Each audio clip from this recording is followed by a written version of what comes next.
No. Lizard people are ruling the world. Yeah.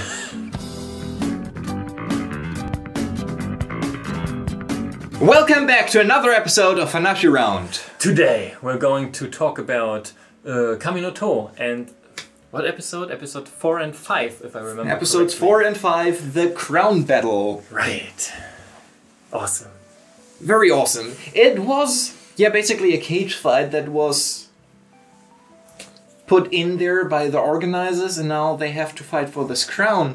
And we get to know more about the different characters that are battling each other. Especially we see not just their intellectual prowess, but also their fighting strength. Right. Especially, finally, Lizard Girl is in action. My favorite in this all. More finally, the dude in the sleeping bag is finally doing something. Yeah, right. And we see that he's very capable. He is very capable. So, overall, I think there's not that much to talk about the episode itself, like from the plot that's happening. Yeah. Well, it's basically a cool fluff episode where we have nice fighting, where we have cool stuff happening. It doesn't forward too much of the world, as at least episode 4 doesn't. Episode 5 brings more content to it by the end, the reasoning behind the cage battle, because it was instigated as a bonus round for them and not part of the actual fights and battles that were meant to be. Right. But that was mentioned before, right? Like it was a voluntary measure as they announced it. Voluntarily, you can fight to the death. Please do so. And voluntarily, here. you can. Right, that's what I just wanted to say. Come on. So, just a little side note: the lizard girl is called Anak. Mm-hmm. And I'm not sure, but I feel like this is. Do you know this like lizard people are ruling the world conspiracy? Yeah. And these creatures are called Anunnaki. I feel like there is a connection there. I don't know. Lizard people are ruling the world. Yeah, right. So probably, and could be just a gimmick, or maybe she's like the ruling species of the world. Well, we know she has one of these special princess weapons. Yeah. And she seems to be a princess, and she was very upset and confused when she found out that we call it Yoho from now on, has one of the special princess weapons as well, and she was quite angry with him, wanted to do the bad thing, etc. She even lost the crown for the matter of being so upset that she went into his cell and confronted him directly. Right. And that led to nothing much of substance, I guess. It led to him.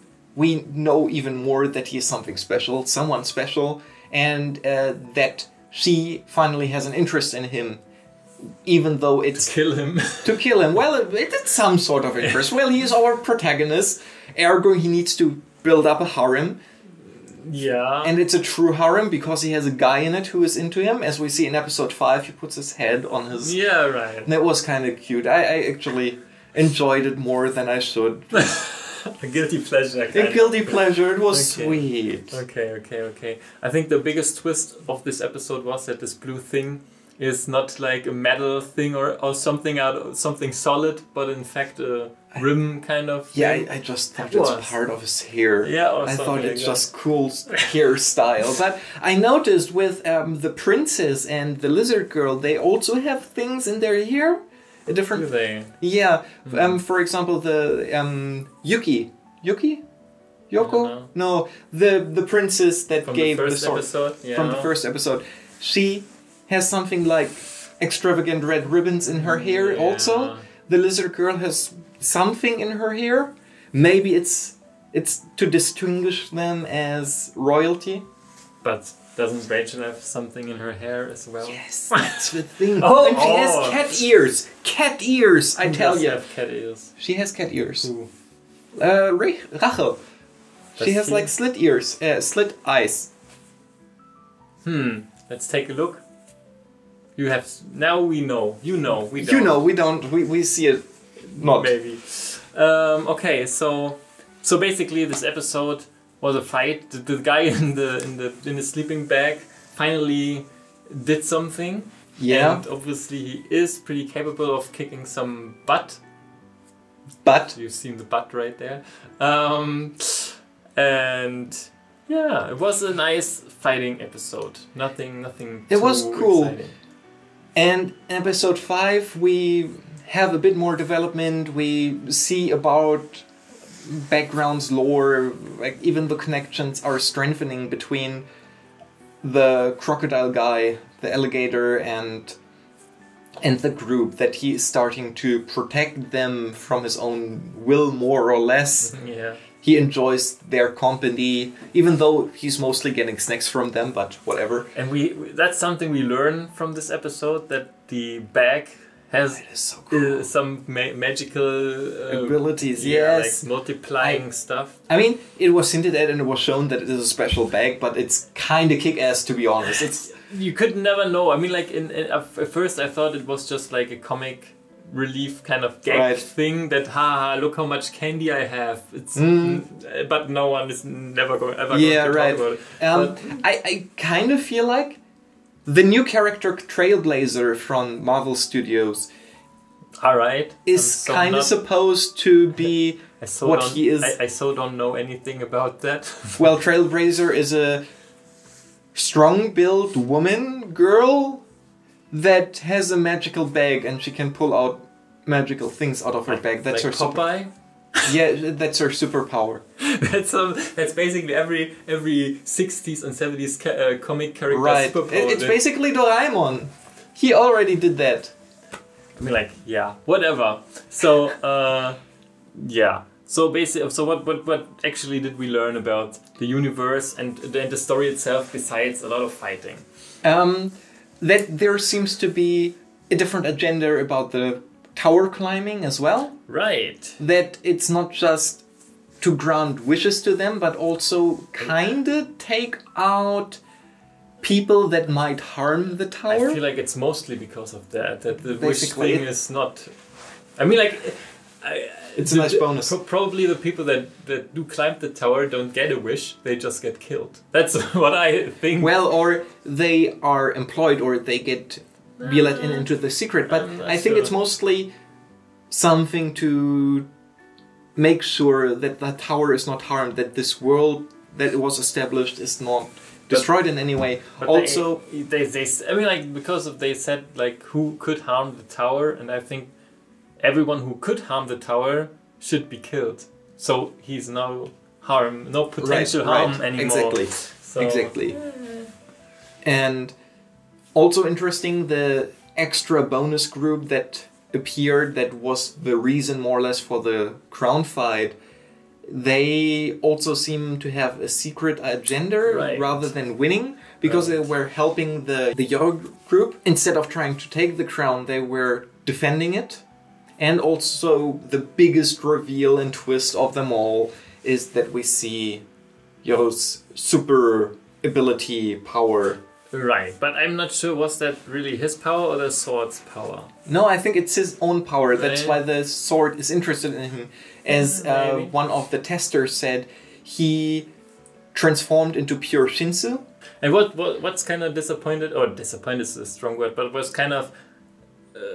I didn't like the fact that Kun is his name, right? That he is able to to have a whole group in his back. I mean, like, that was kind of seriously, like, if he would, if the magic bag would work, like, everything that fits in the bag is like as often in the bag as I want it to be. Yeah, that would kind of make sense. But okay, I have three people in my bag. The rules of the bag are very odd. Yeah, to say the least. It's like Doraemon's dimensional pocket, I tell you. So, but overall, cool episodes. They were fun. I enjoyed them a lot again. I'm very interested in the world building, how it continues. Now the plot seems to thicken. But I mean, like, yeah, but there's so much more questions. It's kind of confusing me. Is like, or what kind of starts to feel like error in the story, but I don't feel it is, but it kind of feels like it. Like, if everyone who climbs the tower has is in these groups that competing with each other. What is this princess from the first episode doing? Like, is she climbing a tower too? Why doesn't she have to participate in these battles? I feel like, what is she doing? Exactly. I'm not sure either. It seems very random and very weird, especially that she is trying to help another participant. Aren't they supposed to be competing each other like a death game? Who knows? We will hopefully find out more. When these overseers talked to each other, we had another instant coffee situation, and they talked about don't let the rabbit dude find out. Like they were like don't let the dude with the don't let him find out. Yeah. So that makes. I mean, like, at first we thought he was just some kind of like tutorial program in a way, but he seems to have even more impact to the whole thing than the overseers. Yeah. So he seems to be more important than he let on in the beginning, and to have a more significant role in it all. He kind of reminded me of godlike character that is sometimes depicted that seem or is unseeming in his stature, but is more important.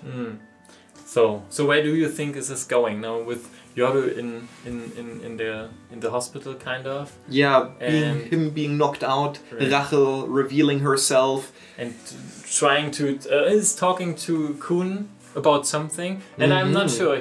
She's like saying, "I have a request or I have a something." Yeah, I have a bidding towards you. I'm not sure where this is going. Yeah, it's interesting. I'm definitely curious. I don't think she's going to talk to him. I think she's going to be gone. But my predictions are very bad, obviously. So probably she's joining the group. I don't know. But from what I feel like is that she's just gone, and we don't really going to see what she's telling or asking him to do. And because I said that right now, the exact opposite is going to happen. Right. Okay. Fair enough. I see. So, in any case, what do you guys think is going to happen? Did you enjoy it? Did you not like it? Was it too much battle for you? Was it not enough story? Or was it just the right amount? Which characters do you like? Let us know in the comments below. Like, subscribe. And ring the bell. Or I'm going to battle you in a Yeah, otherwise we will let you climb the tower.